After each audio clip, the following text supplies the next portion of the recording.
going to demonstrate how to rhodium plate. Whether you're using standard rhodium or black rhodium, the process is basically the same.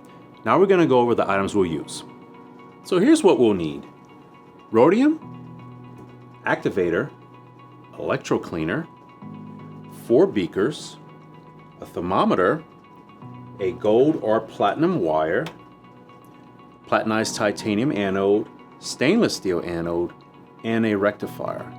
Now all these items are available in one kit through Stuller.com except for the rhodium and the wire. Most importantly, you want ventilation and eye protection in this process.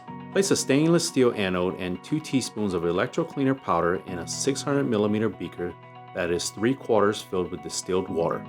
Place 2 teaspoons of activator powder in another 600 milliliter beaker that is 3/4 filled with distilled water. Pour this solution into a 600 milliliter beaker with a platinized titanium anode.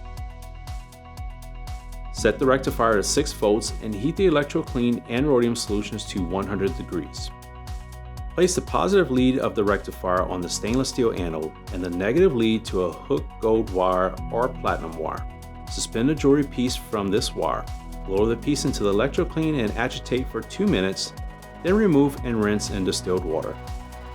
Next, lower the ring into the activator, which should be at room temperature, with no volts for 30 seconds, then remove and rinse in distilled water.